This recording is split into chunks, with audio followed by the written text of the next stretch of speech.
Siya nga po, Panginoon, we're here to worship you, Lord, to offer our lives, Panginoon, sa inyo. Na siya nararapat, Panginoon, na pagsamba sa iyo. And yes, Lord, may we know you more, Panginoon, as we come to your word. As we lay down, Lord, lahat po ng aming pong mga lalahanin, isipin, Panginoon. As sinabi mo, Lord, sa iyo salita, na kami may mga kabigatan, kami sa iyo lumapit. We lay down to you, Lord God, and we want to know you more as we come to your word, Lord. Kasi yan ang iyong Santong Espiritu, ang banal at pakikinig namin ng iyong salita, Panginoon. Kayo magpala sa lahat ng inulang yung katwiran ng iyong kalooban at kayo makapalaman sa aming kalagitnaan. Pinupuri ka namin nilalakilat, ang aming santo namin may pagsalamat sa pangalan ng Jesus at ang kayo sa amin yan. Amen.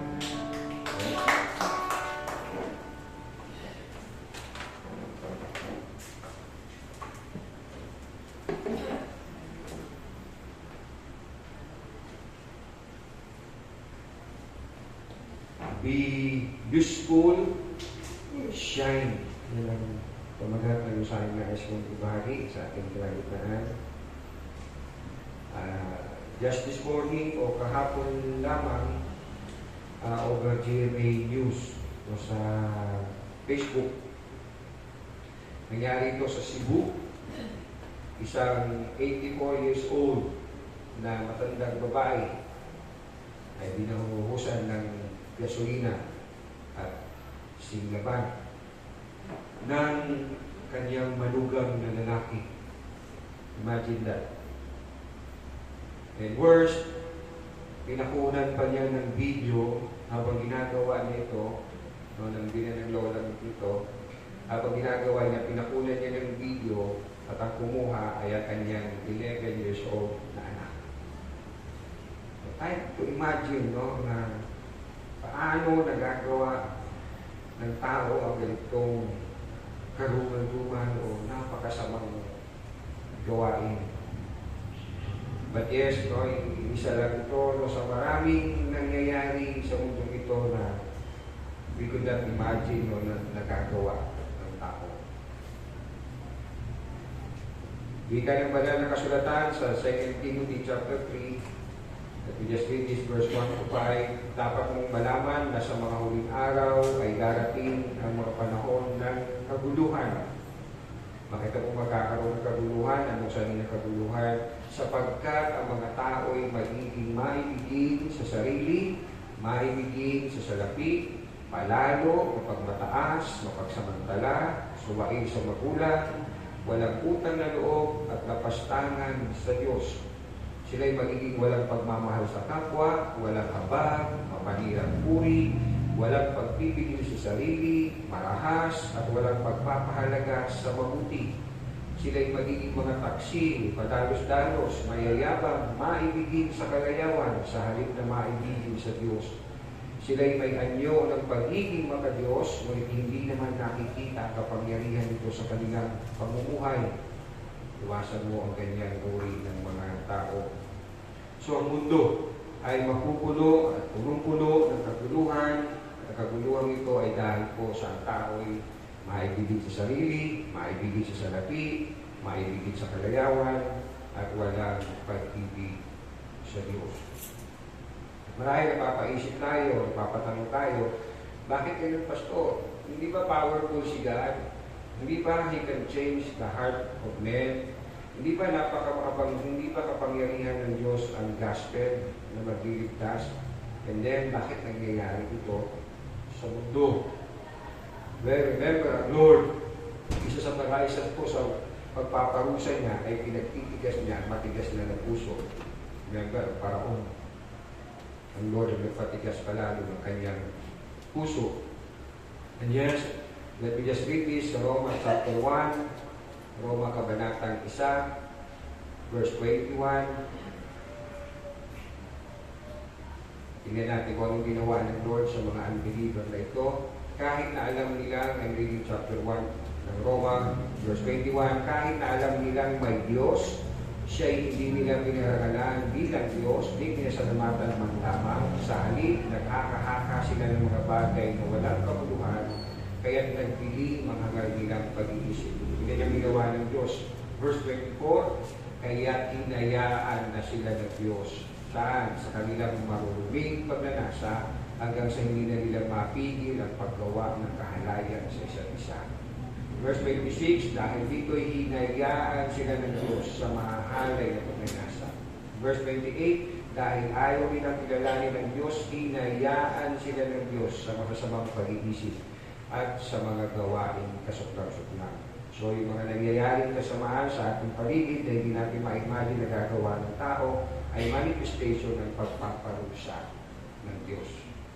So, it's not manifestation na ang Diyos ay walang kapangyarihan na hindi is not able, kundi ito po'y pagpaparusa ng Diyos. At yes, ito ang mundong ating ginagalawan. Nababatbat ng kaguluhan dahil sa kasamaan ng tao. So, ang tanong, paano tayo bilang mga mananampalataya dapat mamuhay sa gitna ng ganito pong panahon ng kaguluhan, and how we can be useful as believers sa ganitong mundong baluktot at masama. Tungayin natin ang ating text mula po sa Pilipos chapter 2, Pilipos kabanatang 2, 14 to 16. Pilipos chapter 2, verses 14 to 16. Sa ating mga pagpupulay-pulayan. Pilipos chapter 2, 14 to 16. Gawin ninyo ang lahat ng bagay ng walang reklamo at pagtatalo, upang kayo'y maging mga ulirang anak ng Diyos, matuwid at walang kapintasan sa gitna ng sanlibutan baluktot at masama. Sa gayon, magsisilbi kayong mga ilaw sa kanila, tulad ng mga bituing nagniningning sa kalangitan, habang ipinapahayag ninyo ang salitang nagbibigay buhay. Sa gayon, sa araw ni Kristo ay maipagmalaki kung hindi nawala ng kabuluhan ang mga hirap at pagod ko sa inyo. Pagpalain po ng Diyos sa pagkasalita sa ating po pakikinig. As you know already, no, ito po ang sulat po ni Pablo sa mga taga-Pilipos, no, ay isa po sa sulat niya na sinulat niya habang siya po ay nakapiit, nakakulong. Again, dahil sa kanya pong pagsunod sa kalooban ng Diyos, dahil sa kanya pong parangaral ng mabuting balita. Here again, no, hindi po guarantee na kapag tayo ay sumunod sa Diyos, no, hindi tayo maapektuhan ng kasamaan ng mundo. Hindi tayo magsasuffer, no, sa mundong ito kahit tayo pang pinakamatinong mananampalataya. Here si Paul, sinasabi niyang sugar Christian, he suffered dahil sa kasamaan ng mundo ito. Siya ay nakulong. Sa chapter 1 ng Pilipos, verse 28 to 29, dito ang sabi niya, of course, sa patnubay ng Banal na Espiritu, chapter 1, verse 28 to 29, huwag kayong matakot sa inyong mga kaaway, magpakatatag kayo sapagkat ito mismo ang palatandaan na sila ay mapapahamak at kayo ay ililigtas ng Diyos. Verse 29 chapter 1, dahil ipinagkaloob niya sa inyo, hindi lamang ang manalig sa Kanya, kundi ang magtiis din naman alang-alang kay Kristo. Dahil pong i-divide ko po sa dalawa pong puntos, what we should do to be useful and why we should do it to be useful. What we should do to be useful, why we should do it to be useful. So paano na tayo bilang mga mananampalataya dapat mamuhay sa mundong ito, no, sa gitna sa mundong ito na nababatbat o nababatbat ng kasamaan, ng kaguluhan. What we should do to be useful. Again, sabi ng text natin, gawin ninyo ang lahat ng bagay ng walang reklamo at pagtatalo. Do all things without grumbling or disputing. So, ano po dapat natin gawin, no, sa mundo ito, sa gitna ng mundo ito na nababatbat ng kaguluhan, dahil sa kasamaan ng tao, mabuhay daw tayo ng walang pagreklamo at pagtatalo tayo.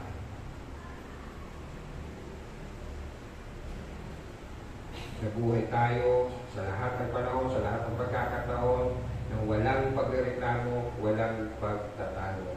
Ganito marahil ang sinabi ni Pablo. Of course, no, meron siyang intensyon kung bakit niya ito sinulat, sinabi sa mga mananampalataya sa Pilipos. Could be because dahil ang mga mananampalataya sa Pilipos ay nadi-discourage sa kanilang nabalitaan na si Paul ay nakulong. Ang mga mananampalataya po sa Pilipos, isa po sila sa mga pangunahing nagsusupport sa mission work ni Paul.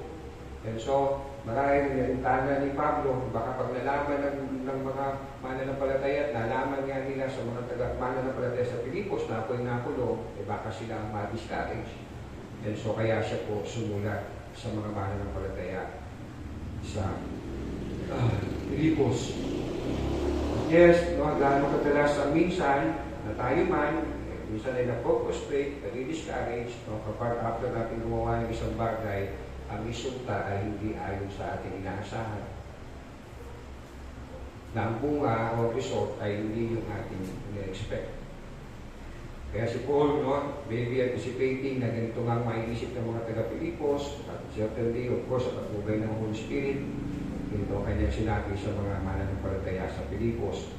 Verse 12 to 14. Ng chapter 1 ng Pilipos. Mga kapatid, nais kong malaman ninyo na ang mga nangyari sa akin ay nakatulong ng malaki sa kalalaganap ng magandang balita. Nalaman ng mga bantay sa palasyo at ng iba pang naririto na ako'y nabilanggo dahil sa pagsubok kay Kristo. At ang karamihan sa mga kapatid ay lalong tumibay sa kanilang pananalig sa Panginoon dahil sa aking pagkabilanggo. Hindi lamang iyon, lalo pang lumakas ang kanilang loob na ipangaral ang salita ng Diyos. Look at Paul, hindi po pagreklamo ang kanyang pinaabot sa mga taga-Pilipos. Like, mga kapatid, pasensya na, ito lang na pala, hindi nyo sa pagtulog sa akin, sa pangangaral ko na salita ng Diyos, yan, napulong ako. Sayang naman yung perang pinadala ninyo. Dito lang ang nangyari. Hindi po, o kaya, try na lang natin ulit. Try and try, sabi nga, try and try until you die. Hindi, kundi positive ang kanyang pinarating, not positive in a way, na hindi naman talaga positive ang nangyari. Kundi totohanan, yung sinabi, na kanyang pagkulong, dinulot nito, ay napalakas pa ang pananampalataya ng marami, at naipangaral ang mabuting balita sa loob ng kulungan.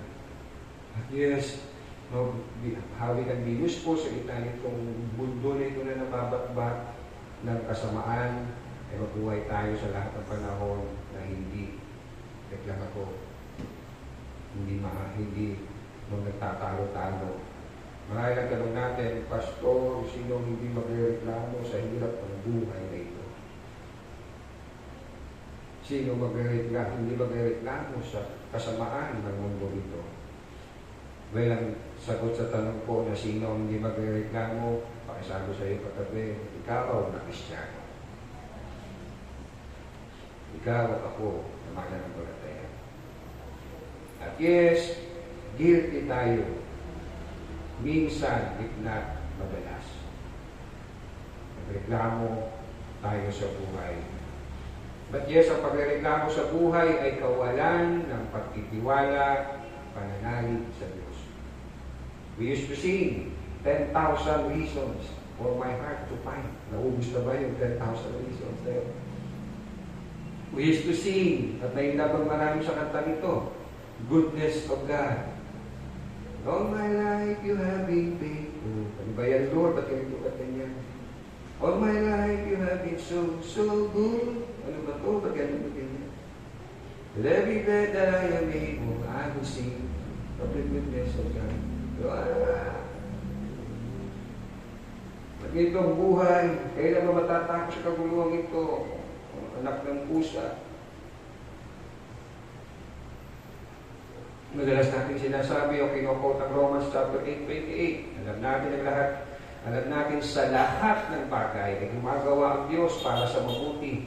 Kasama ang mga nagmamahal sa Kanya. Silang mga tinawag ayon sa Kanyang layunin. Madalas natin sinasabi, we believe that God is control. Sinasabi natin, God is good, and we respond all the time. All the time, God is good. Sa sayo, ibang response sila. Kung natin, God is good, grabe. And all the time, swabe. Diba? Pero, kung magreklamo tayo sa buhay, parang ang Diyos ay hindi able, parang ang Diyos ay limitado. Again, ang sinulat ito ni Pablo, siya ay nakapiit. At remember, no, sa Gawa chapter 16, pinento ni Lucas, ano nangyari mo sila pinabilang ko, kasama ko si Silas, si Pablo si Silas. Ang sabi, ating gabi, sila'y nakakulong sa pinakalupiler ng kulungan, nakatalikala pa sila, pero what ang ginagawa nila ating gabi? Nagtubuhi sa Panginoon. Remember that? Yung Pilipay jailer ay siya at kanyang sambahayan ay naligtas. Hindi sila nag-usap-usap doon na ano na pala natin, pagka-faithful tayo kay Lord, ito tayo nakakulong. Kundi nagpuri sila. Sa gitna ng kanilang kalagayan, hindi pagreklamo kanilang nalitugon, kundi pagpupuri sa Diyos. Remember ang tatlong magkakaibigan, si Shadrach, Meshach at Abednego, habang sila'y tinatapon sa pugon, no, nasa galit ni Hari Nebukadnezar 7 times pinainit. At yung naghatid sa kanila, mga berdugo, nauna pang mamatay. No? Yung tatlo, habang hinatid nila yung tatlo dahil sa sobrang init. Pero wala ko tayong mababasa na lumabas, lumutawi sa bibig ng tatlong ito ang pagre-reklamo. Let me just read Daniel chapter 3. Ma-refresh lang yung ating alaala sa pangyayari nito. Daniel chapter 3, beginning verse 16, sinabi ni Shadrach at Meshach at Abednego, mahal na Haring Nebukadnezar, wala po kaming masasabi sa inyo tungkol sa bagay na ito. Gawin ninyo kung yan ang gusto ninyo. Ang Diyos na aming pinagdilingkuran ang magliligtas sa amin sa naglalagab-lab na pugon at mula sa inyong kapangyarihan.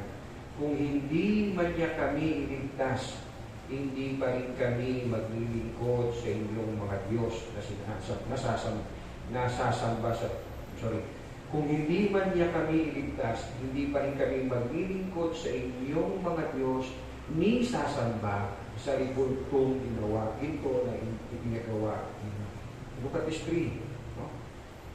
Okay, wala kaming ano dyan, pero hindi kami susunod. Kung gusto nyo gawin sa amin, okay, gawin po ninyo, pero hindi kami sasamba dyan. Ililigtas kami ng Diyos namin. Pero kung hindi man kami iligtas, hindi pa rin kami sasamba sa Diyos na yan. At we cannot read na silang tatlo habang tinatali ng mga betugo hinahatid. Lord, nasan ka na? Ganun na lang ba? Pagkatapos namin kami paglaban, ito na lang ba? Hayaan na lang mo kami ihagis. Naglalagablab na pugon. Wala po tayong mababasan din. Kaya sa gitna nitong mundo na punong-puno ng kasamaan, huwag tayong maging mareklamo, mapagtalo-talo. Why? Pangalawang puntos, why we should do this, why we should do not complaining all time. Why we should do it to be useful. Verse 15, na text natin, upang maging mga ulirang anak ng Diyos, matuwid, at walang kapintasan sa gitna ng sanlibutan baluktot at masama.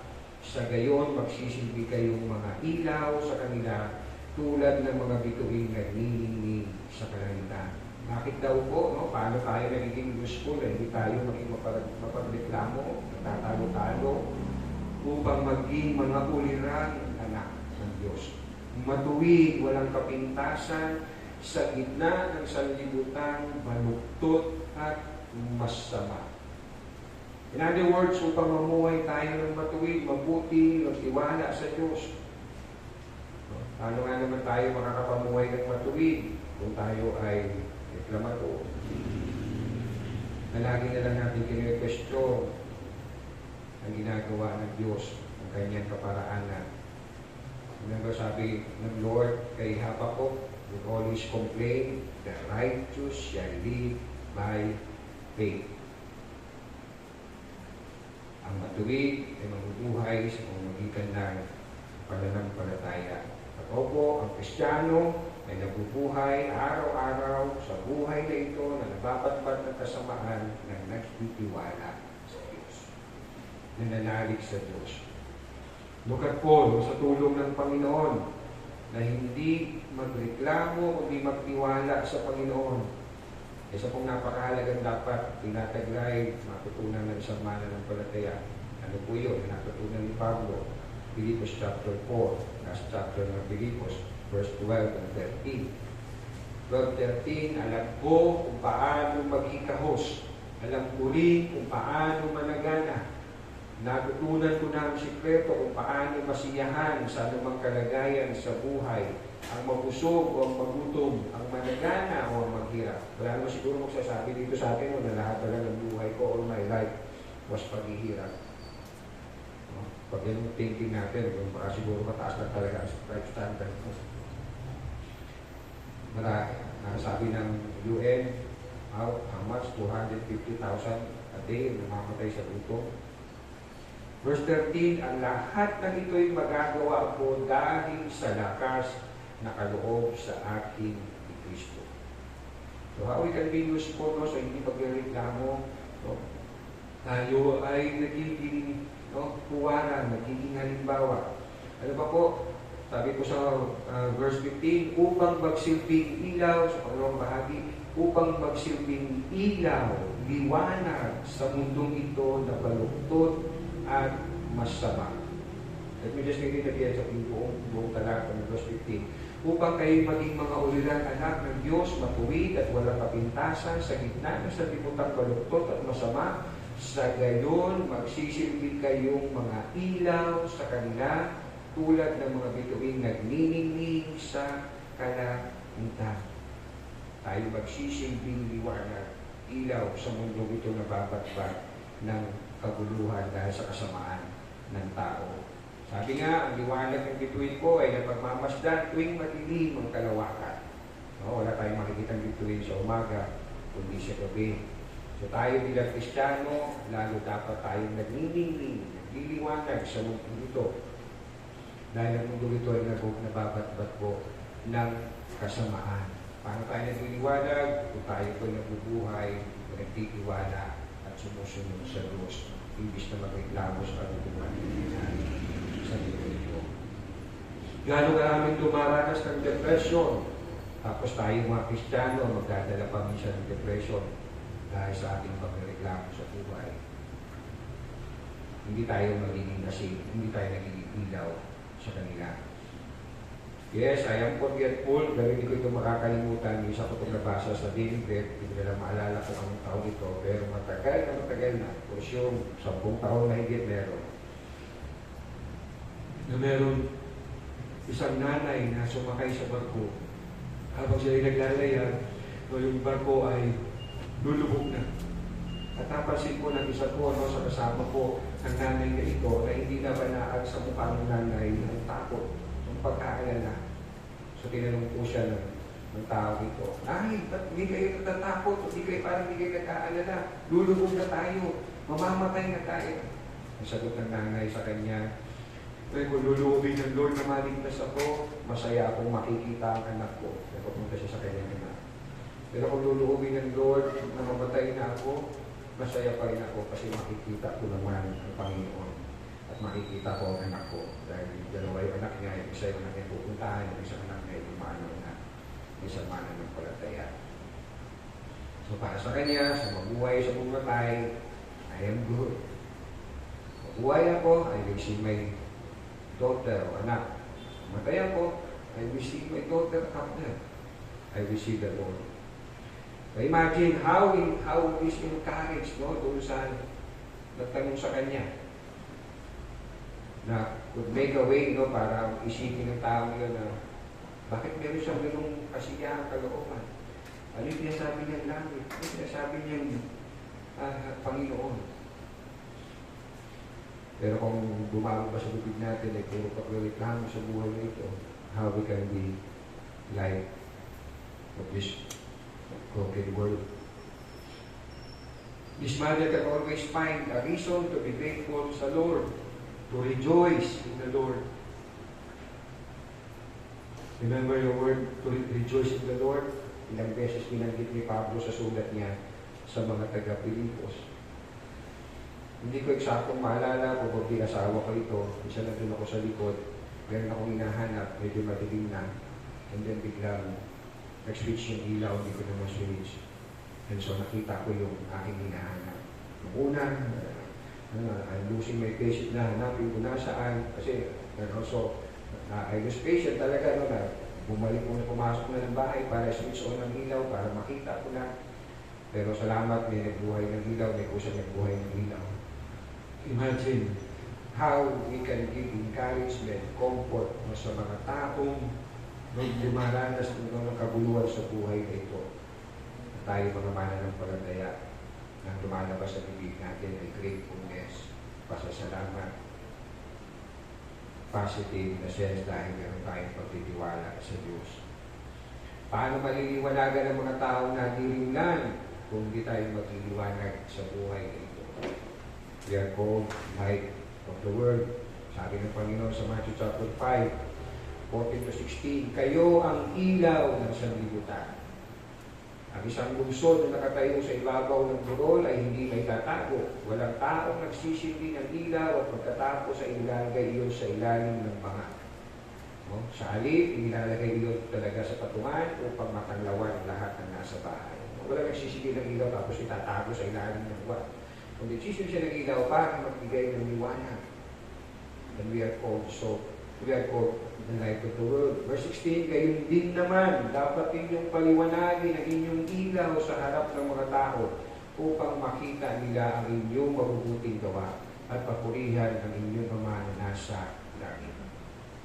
Pagkasabi sa iyo katabi, shine. Tingnan niyo po, ano pong dinulot, no? Ng pagtitiwala po ng tatlo, Shadrach, Meshach, at Abednego. Let me just read ito sa Daniel chapter 3. Napansin ni Nebukadnezar, no, na may kasama yung tatlo, and then hindi sila nasusunog. Verse 26, lumapit si Haring Nebukadnezar sa may bunganga ng pugon, sinabi niya, lumabas kayo riyan at tali kayo rito, Shadrach, Meshach, at Abednego, mga lingkod ng kataas-taasang Diyos. Lumabas na silang tatlo mula sa pugon at lumapit sa kanilang lahat ng mga pinuno ng kaharian. Dinignan silang mabuti ng mga ito, ngunit wala man lamang nakitang bakas na apoy sa katawan ng tatlo. Hindi nasunog, di bahagyaman ang kanilang buhok at ang kanilang kasuotan. Hindi rin sila nag-amoy usok. Ay, sila natin, Pastor, paano kung mamatay talaga sila? Still, remember yung mother, mamatay ako, mabuhay, I'm good. I will be with the Lord. Verse 28, dahil dito sinabi ng hari, purihin ng Diyos ni Shadrach, Meshach, at Abednego. Isinugo niya ang kanyang anghel upang iligtas ang mga lingkod niyang ito na ganap na sumasampalataya sa kanya. Hindi sinunod ng mga ito ang aking utos. Ginusto pa nilang sila inihagi sa apoy kaysa sumamba sa Diyos-Diyosan. Kaya ipinagutos ko, sino man mula sa alimang lahi, bansa o wika na magsasalita laban sa Diyos ni Shadrach, Meshach at Abednego ay papatayin at ang kanilang bahay ay wawasakin. Walang ibang Diyos na makapagliligtas sa tao tulad ng ginawa ng kanilang Diyos. At si Shadrach, Meshach at Abednego ay itinaas niya sa tungkulin sa lalawigan ng Babylonia. Sa mga pagkakataon po binibigay sa atin ng Diyos na tayo magliwanag tayo. Natayaan natin ang Lord ang mabiyayang kumilos. Verse 16 ng ating text, ang unang bahagi, habang ipinapahayag ninyo ang salitang nagbibigay buhay. Yes, huwag tayong magreklamo, magtalo-talo upang mabuhay ng matuwid, marangal, walang kapintasan, maging ilaw. Yes, para sa pangangaral ng salita. Ang nagbibigay buhay ng salita ng Diyos. The necessity ng pagpapangaral ko ng salita ng Diyos. Ng Ebanghelyo, no, hindi lamang good example ang dapat natin ipakita sa mundo, kundi dapat natin ipahayag ang good news ng gospel. It's not enough na basta maging mabuting akong tao, baka sakaling tularan nila ako, baka sakaling no, we still have to share the gospel. Yung patotoo natin ay hindi gospel. Ang salita ng Diyos ang gospel. So, uling bahagi ng verse 16, sa gayon, sa araw ay may pagmamalaki kung hindi nawala ng kabuluhan ang mga hirap at pagod ko sa inyo. Ito sinasabi ko dito ni Pablo, na yes, hindi natin pagreklamo, pagpagtalo sa paraanan ng Diyos, sa ginagawa niya ay nagdadala sa atin sa mabuhay ng matuwid, maliwanag, at yes, For Paul, another way to say is, very useful kayo dahil nakaka-encourage kayo sa akin. At higit pa dito, yung gantimpala sa araw ni Kristo, sa araw kung tutukoy po niya ang araw ng pagbabalik ng Panginoon. So for Paul, they're useful kasi dahil sa hindi kayong pagiging mareklamo, nai-encourage ako sa inyong pananampalataya. Ito po, bago sabihin ni Paul ang mga salitang ito, verse 14 to 16 na ating pinagulayan, nasabi na ang verse 5 and following. We used to hear this because we used to read this over and over again. Verse 5. Naway magkaroon kayo ng kaisipan na tulad ng kay Kristo Jesus. Kahit taglay niya ang kalikasan ng Diyos, hindi niya ipinagpilitan manatiling kapantay ng Diyos. Sa halip kusan niyang binitawan ang pagiging kapantay ng Diyos at namuhay ng isang alipin. Ipinanganak siya bilang tao at nang siya'y maging tao, nagpakumbaba siya at naging masuri hanggang kamatayan, maging kamatayan sa krus. Dahil dito siya'y lubusang itinaas ng Diyos at binigyan ng pangalan higit sa lahat ng pangalan. Sa gayon sa pangalan ni Jesus ay luluhod at magpupuri ang lahat na nasa langit, nasa lupa, at nasa ilalim ng lupa, at ang lahat ay magpapahayag na si Jesus Cristo ay Panginoon sa kaluluwalhati ng Diyos Ama. Opo, bago niya banggitin ang verses 14 to 16 na pinagulay-gulayan natin, binanggit niya mga bagay na ito na yes, ang Panginoong Jesus suffered dahil sa kasamaan ng mundo. And even suffered dahil sa sumpa ng Diyos. Dahil sa makasalanan ng tao. Dahil sa kasalanan mo at kasalanan ko. Pero hindi siya nagreklamo. Hindi siya nakipag-argue sa Ama. Hindi siya ay naging masunuri hanggang kamatayan mo sa krus. You may ask, you may think, hindi ko pasto, iba, parang nagreklamo siya kasi nag-pray siya. Kung maaari ang salo ng paghihirap na ito'y lumagpas sa akin, hindi po yung pagreklamo, yun po yung pananalangin. Remember, si Jesus ay naging tao. Nagpakumbaba. Marahil ito, it sounds like nagreklamo si Lord, ang Panginoong Jesus kung siya nakapako sa krus. My God, why you have forsaken me? It could be, but I believe ito'y pagpapahayag lamang ng matinding hirap na pinagdaanan niya. Na hindi lang yung sakit sa krus, korona sa tinig, korona ng tinig, at mapagaan mula sa kanya, kundi ang sumpa mismo ng Diyos. Ng impyerno. Remember, pumunta dito ang Panginoong Jesus para maging kabayaran sa ating kasalanan. And so, ganun na lamang, mas banggit niya mga salitang, My God, why you have forsaken me? I believe, no, this is po, sinabi nito na talagang nagsasakot siya. And so, para malaman natin na yes, he can sympathize with us. Na hindi lamang niya kaya tayong damayan, kundi nauunawaan niya tayo dahil siya man ay naranasan nito nang siya ay nagkatawang tao. So, Pastor, okay lang dito reklamo. No? Hindi po ito intention ni Lord, no? Para i-spoil tayo, naisipin natin, don't worry, naiintindihan kita. Of course, no. Hindi ko ito pangunahing dahilan kung bakit po niya, bakit po siya nabatbat ng hirap at sakit. Kundi upang makita natin ang kadakilaan ng kanyang pagmamahal sa iyo sa akin. Na siya nga ay naging tao upang tayo ay natuto sa ating kasalanan. Let me end, sabi ko ng Hebrews chapter 4,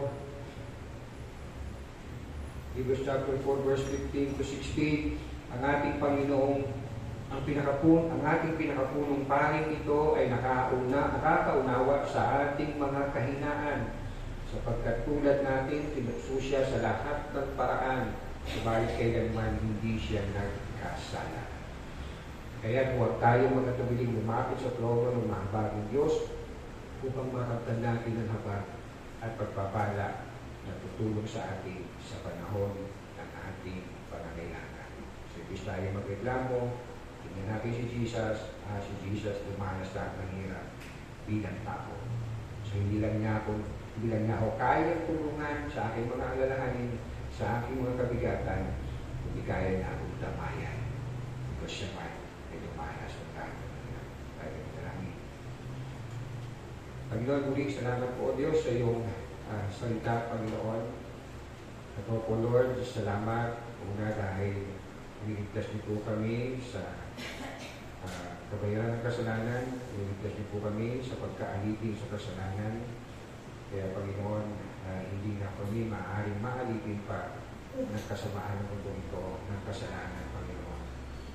Ako po Lord God, salamat sapagkat sa pagliligtas mo, nagkaroon po kami, Panginoon, lamang ng iyang kaligtasan, kundi Panginoon, ng isang napakagandang gawain, Panginoon, habang kami nabubuhay sa mundo ito. And that is to shine before Amen, Panginoon.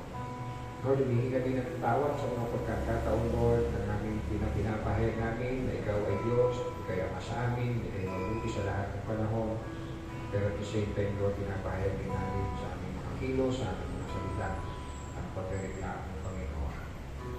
Lord, dahil ni Pablo, Panginoon, tulungan niyo po kami na masiyahan, Panginoon, na naman ang sitwasyon ng aming buhay.